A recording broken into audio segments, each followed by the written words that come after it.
Kami dari kelompok 5, Pendidikan Fisika 6B, akan menyampaikan materi mengenai formalisme.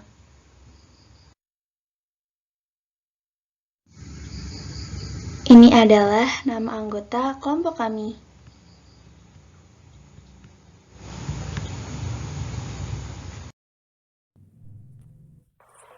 Baiklah, kita review sedikit.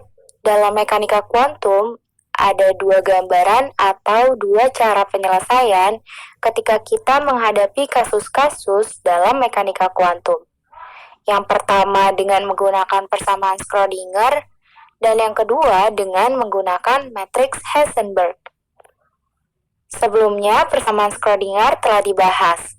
Nah, nanti kita akan mencoba untuk menyelesaikan permasalahan di mekanika kuantum dengan menggunakan matriks Heisenberg. Nah, kita harus memiliki dasar-dasar matematis yang kuat.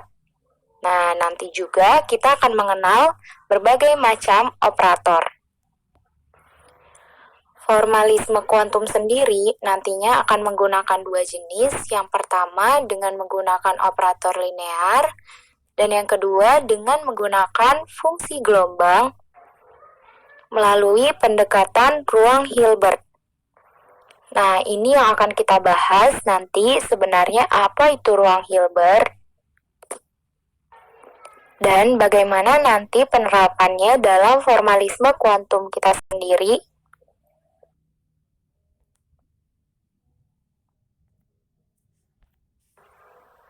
Hilbert itu adalah seorang matematikawan yang berasal dari Jerman dan hidup semasa dengan Einstein. Dan kontribusinya di kuantum ini sangat besar banget nih.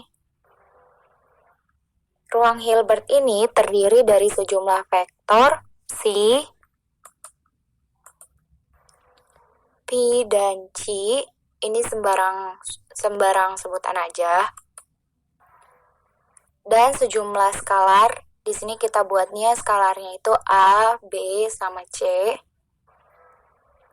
Sejumlah vektor sama sejumlah skalar ini, dia ini harus memenuhi 4 kriteria.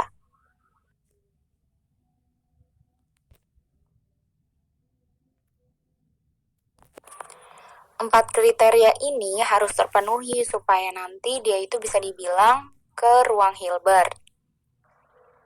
4 kriterianya apa aja? Langsung aja kita lihat ya. Kriteria pertama, ruang Hilbert ini merupakan ruang vektor linear. Maksudnya ruang vektor linear itu apa? Jadi dia itu terdiri dari 2 elemen dan 2 aturan aljabar. 2 elemen tadi itu ada elemen vektor sama elemen skalar. Elemen vektor terdiri dari psi, pi, sama chi yang tadi, dan skalar terdiri dari A, B, dan C. Terus dua aturan aljabarnya, yang pertama itu ada penjumlahan vektor, dan yang kedua itu ada perkalian skalar. Nah, di penjumlahan vektor ini memenuhi dua sifat. Yang pertama itu sifat komutatif. Contohnya ini ada psi ditambah sama pi sama dengan pi ditambah sama psi. Jadi sama aja ya. Nah, terus yang kedua itu dia itu memenuhi sifat asosiatif. Jadi mau yang mana ditambah duluan itu sama aja.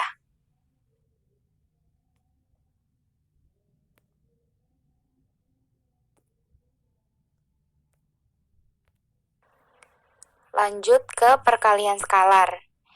Yaitu seandainya kita punya psi dan pi sebagai ruang vektor, maka A dikali psi ditambah B dikali pi adalah ruang vektor juga.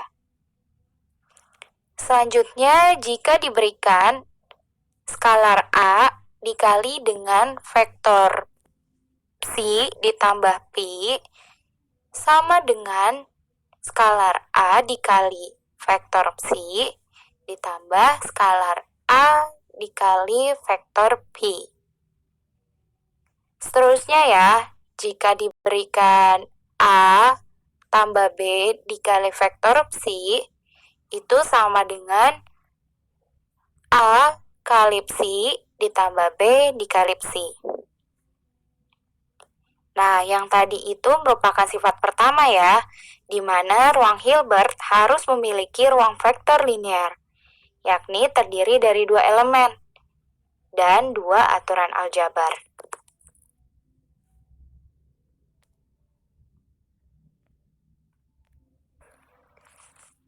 Kriteria kedua yakni ruang Hilbert mempunyai produk skalar positif. Ingat, produk skalar itu ialah dari operasi dot dua buah vektor. Contoh, vektor A dot vektor B. Maka produk skalarnya A, B, cos theta. Atau vektor psi dot vektor pi. Itu kita sebut dengan produk skalar. Oke, ruang Hilbert mempunyai produk skalar psi, di mana produk skalar dari vektor psi dan pi dituliskan dalam bentuk psi, pi, di mana psi dan pi ini merupakan bilangan kompleks atau kita kenal dengan complex number. Jadi, ketika kita punya produk skalar psi dan pi, itu tidak sama dengan pi, psi. Sekarang kita cek bagaimana sifat dari produk skalar. Pertama, psi, pi sama dengan pi, psi konjugat. Kedua, jika kita punya produk skalar dari pi dan psi, maka kita buat dot psi 1 ditambah B psi 2. Kalau kita buat produk skalarnya, maka pi 1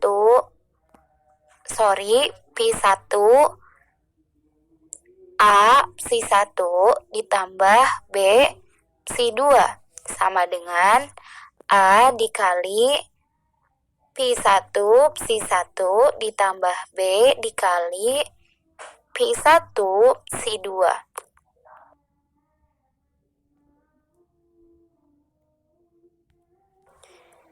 Kriteria yang ketiga yakni ruang Hilbert bersifat separabel. Dan kriteria yang terakhir yakni ruang Hilbert bersifat konkret. Sebagai contoh, limit psi n dikurang psi m, di mana n, m mendekati tak hingga sama dengan. Oke, selanjutnya kita akan membahas mengenai operasi Hermiton atau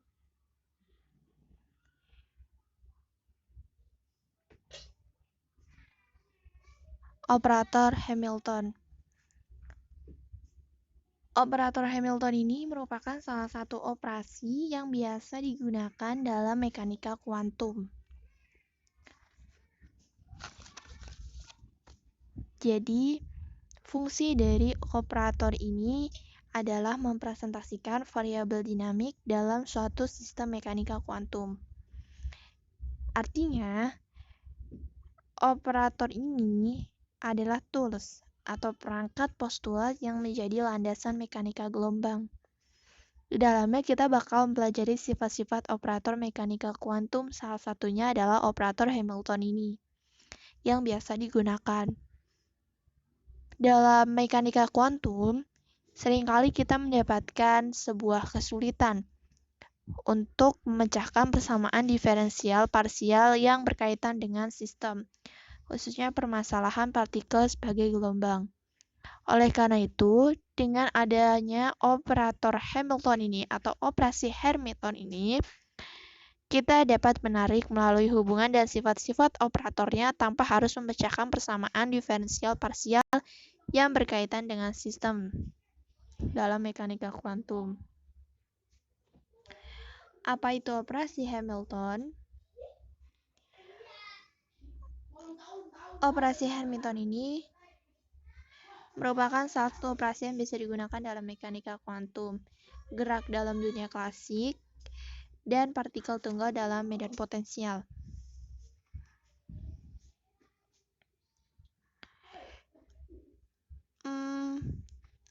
Operator Hamilton ini dituliskan dengan H, satuannya H. H operator Hamilton sama dengan P kuadrat per M kuadrat, yang artinya dia punya hubungan dengan momentum. Kenapa demikian? Kita akan membahasnya pada slide berikutnya. Nah, di sini yang perlu diketahui bahwa formulasi atau fungsi dari Hamilton itu dituliskan dengan H sama dengan T tambah V. T di sini adalah EK dan V di sini adalah EP, energi potensial. Jadi formula atau fungsi Hamilton ini dia menggunakan energi total. Pada Hamilton ini kita dapat menuliskan koordinatnya, yaitu Q dot, P.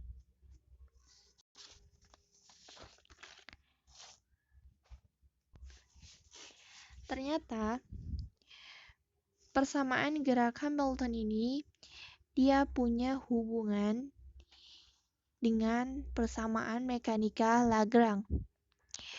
Kok seperti ini gitu? Oke. Yang kita ketahui bahwa persamaan Lagrange itu dituliskan dengan D per dt do L per do Q dot kurang do L per do Q sama dengan 0. Itu adalah persamaan Lagrange, di mana Q dot per do Q dot do Q ini dia koordinat Q dan Q dot ya teman-teman. Nah, terus formulasi dari Lagrange itu sendiri adalah L sama dengan T kurang V. Ini adalah formulasi Lagrange. Nah, yang do L per do Q dot ini itu di sini sama dengan momentum. Kenapa bisa seperti ini? Karena ketika kita turunkan formulasi Lagrange ini terhadap Q dot, itu akan menjadi P, momentum. Gimana sih langkahnya? Nah, langkahnya itu seperti ini.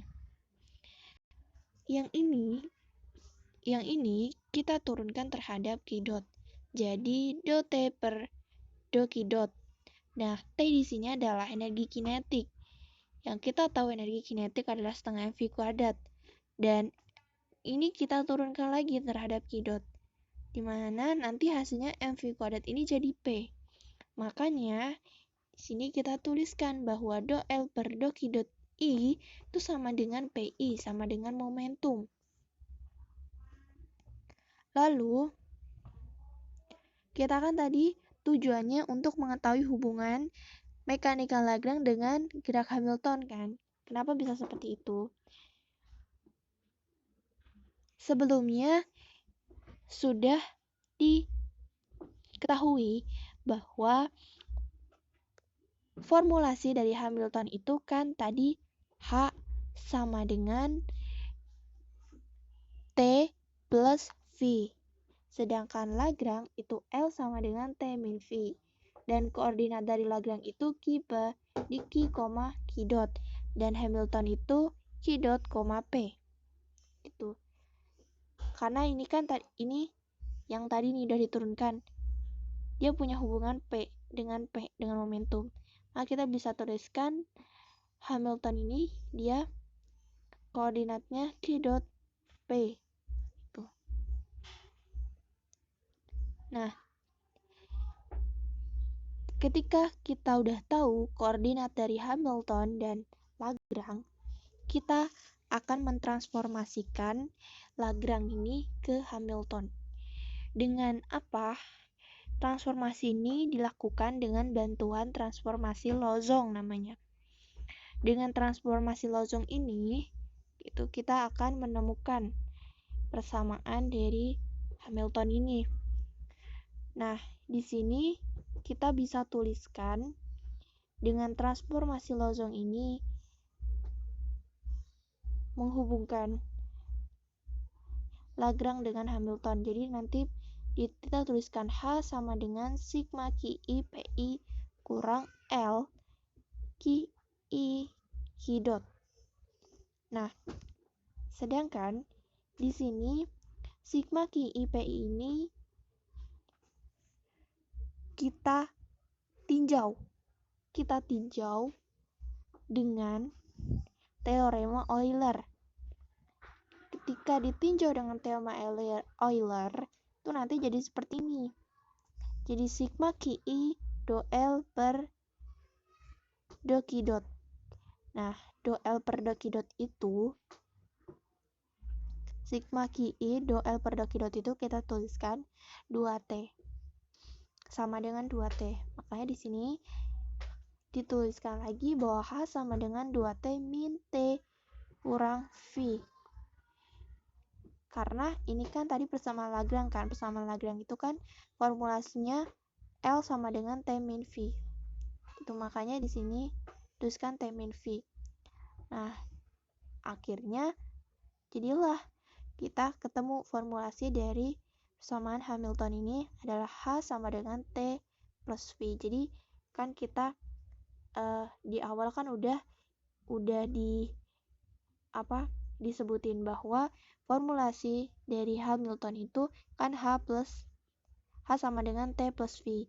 Nah, gimana sih caranya dapetin ini? Itu ternyata fungsi dari Hamilton ini dia punya hubungan dengan fungsi Lagrange. Nah, dari cara itulah, dengan hubungan itulah, makanya ketemu yang tadi H sama dengan T tambah V. Nah, di sini ini adalah hubungan formulasi persamaan gerak Hamilton dengan mekanika Lagrange. Ini hubungannya. Do H per do P sama dengan Q dot I. Do H do Q dot I sama dengan min P dot I. Hubungan ini disebutlah persamaan gerak kanonik atau persamaan gerak harmonik Hamilton. Itu teman-teman. Keadaan stasioner. Keadaan stasioner adalah keadaan fungsi densitasnya elektron atau partikelnya tidak bergantung dengan waktu. Kita pernah tahu bahwa dalam persamaan Schrödinger ada partikel tidak bergantung dengan waktu atau bisa disebut sebagai keadaan stasioner. Nah, adapun persamaan dari keadaan stasioner dari energi total fungsi eigen Hamilton adalah H C sama dengan E C, di mana H adalah sebagai fungsi operasi Hamilton dan C adalah fungsi eigen dan E adalah sebagai nilai eigen.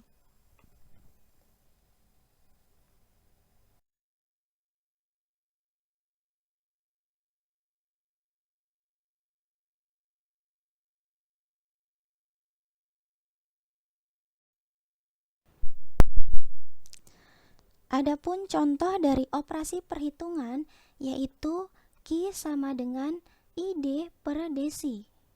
Lalu pertanyaannya, apakah Q termasuk ke dalam operasi Hamilton? Dan temukan fungsi eigen dan juga nilai eigen. Maka dapat menggunakan penyelesaian, kita tahu bahwa 0 kurang dari C atau C kurang dari sama dengan 2V, sehingga dapat diperoleh persamaan 3.26, yaitu F C plus 2V sama dengan FC. Persamaan selanjutnya yaitu menggunakan integral. Kenapa persamaan selanjutnya menggunakan integral? Karena kita tahu si itu sama dengan si plus 2V, sehingga kita integralkan F Q G. Nah, kan tadi di soalnya tuh udah ada ya bahwa nilai Q itu sama dengan I D per dq. Nah, di situ teman-teman tinggal masukkan aja batasnya itu kan 0 sampai 2V. F-nya tetap ditulis. Nah, karena dia diintegralkan terhadap desi, teman-teman bisa lihat di situ ada desi, IDG per desi. Nah, itu integral dari si-nya sehingga bisa ditulis dg kan karena di situ Qg.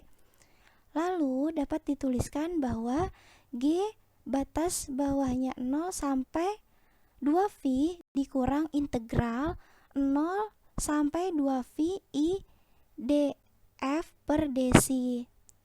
Nah, sehingga bawahnya teman-teman bisa lihat 0 sampai 2V itu min I D per desi. Kenapa dia min? Yang integral yang di atas itu kan min ya teman-teman. Jadi teman-teman tetap masukkan min. Nah, si integralnya itu hasil dari si Q yang di atas, yang Qg. Nah, maka hasil akhirnya adalah Q F Q. Jadi Q adalah termasuk ke dalam operasi Hamilton, di mana nilai Q-nya itu adalah I D per desi FC atau sama dengan QFC. Atau bisa dituliskan penyelesaian secara umumnya yaitu FC A E pangkat IQC. Dan persamaan 3.26 batas dari Q-nya itu adalah 0, plus 1, plus 2, plus 3, dan seterusnya. Dan juga nilai dari batas Q merupakan bilangan bulat.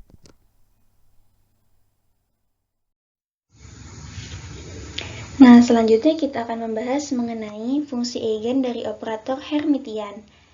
Nah, sebelum itu, kita harus mengetahui apa sih itu fungsi eigen. Jika ada sebuah operator Q bekerja pada suatu fungsi f dan hasilnya sama dengan fungsi tersebut dikalikan sebuah konstanta Q, maka persamaan ini memenuhi persamaan nilai eigen. Atau bisa kita tulis sebagai operator QF sama dengan QF. Dengan variabel f disebut sebagai fungsi eigen dan Q disebut sebagai nilai eigen. Lalu, apa itu operator Hermitian?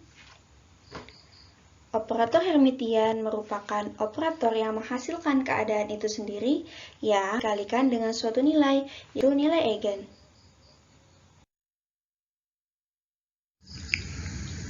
Nah, fungsi eigen dari operator Hermitian ini dibagi menjadi spektrum diskrit dan spektrum kontinu, di mana spektrum diskrit ini nilai eigennya dipisahkan satu sama lain, sedangkan pada spektrum kontinu nilai eigennya mengisi seluruh rentangnya.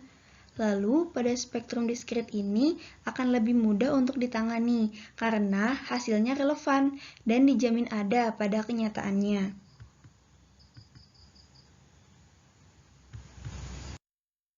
Ini kita akan bahas mengenai spektrum diskrit, di mana spektrum diskrit ini memiliki dua teorema. Teorema yang pertama mengenai nilai eigen yang bernilai real. Nah, persamaan dari nilai eigen yang bernilai real ini diawali dengan fungsi eigen itu sendiri, yaitu operator QF sama dengan QF.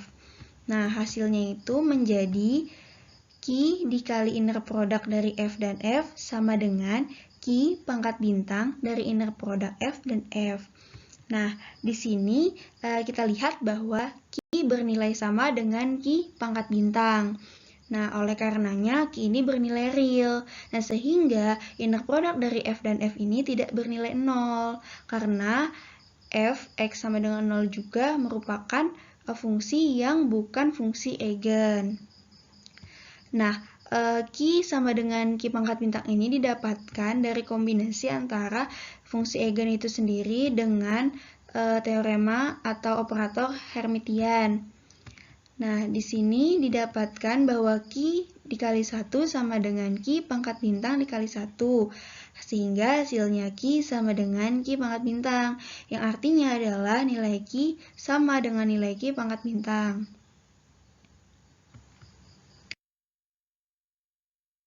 Bahas teorema yang pertama, kita sekarang membahas teorema yang kedua, mengenai fungsi eigen memiliki nilai yang berbeda adalah ortogonal.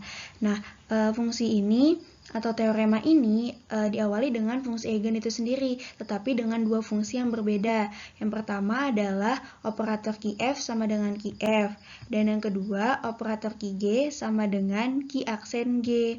Hasilnya menjadi inner product dari F dan operator Qg sama dengan inner product dari operator Qf dan G, yaitu menjadi Q aksen dikali inner product dari F dan G sama dengan Q pangkat bintang dikali dengan inner product dari F dan G.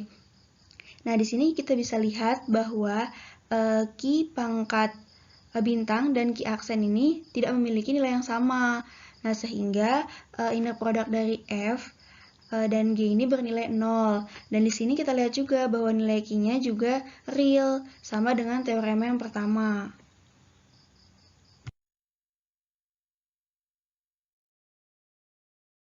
Sekarang kita masuk ke materi spektrum kontinu.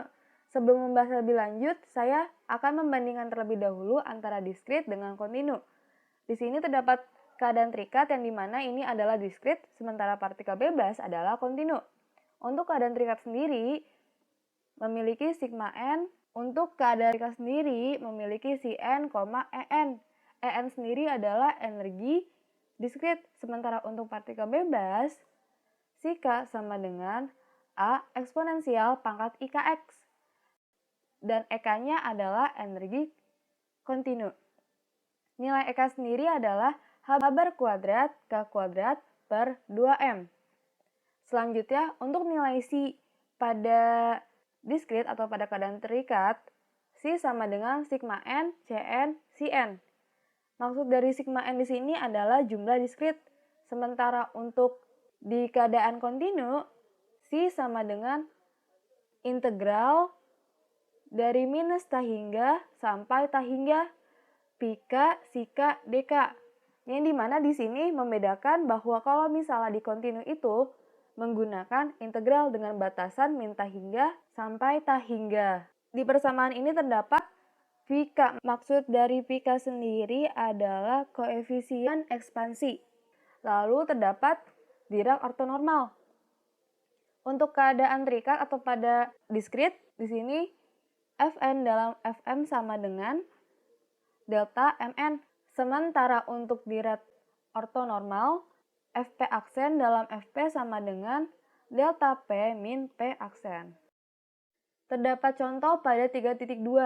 Carilah fungsi eigen dan nilai eigen dari operator momentum. Di sini kita ingat kembali tentang persamaan eigen atau pada keadaan eigen. Operator P Fpx sama dengan P Fpx. Maksud dari operator P di sini adalah operator momentum. Lalu terdapat Fpx yang dimana fungsi eigen, sementara P adalah nilai eigen. Jadi kalau kita baca dari sebelah kiri, operator P ini adalah operator momentum, lalu fungsi eigen sama dengan P adalah nilai eigen dan fungsi eigen lagi.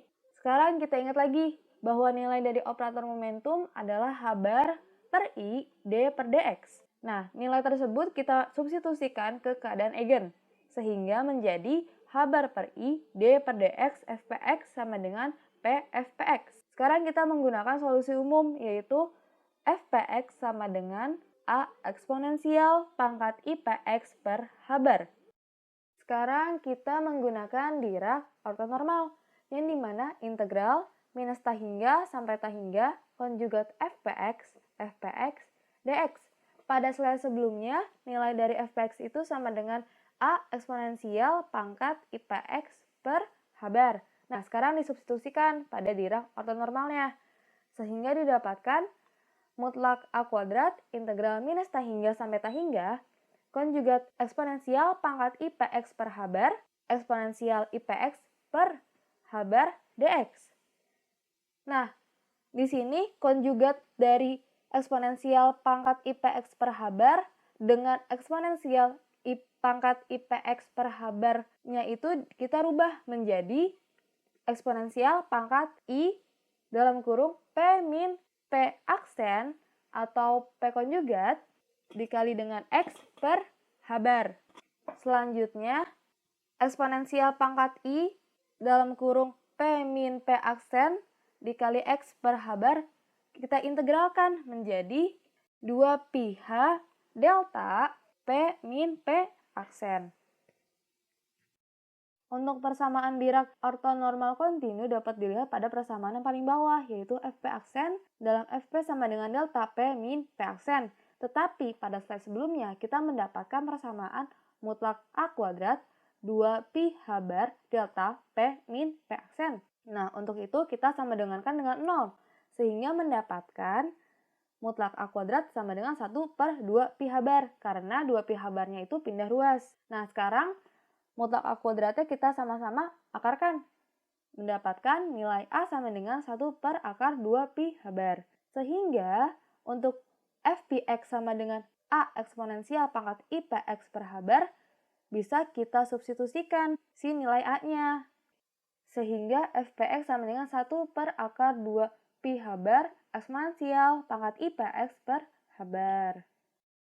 Sekarang kita lengkapi persamaan eigennya, yang dimana persamaannya itu Fx sama dengan integral minus t hingga sampai t hingga Cp Fpx dp, yang dimana Cp-nya ini adalah konstanta ekspansi, sementara nilai dari Fpx-nya sendiri sama dengan A eksponensial pangkat IPx per H bar.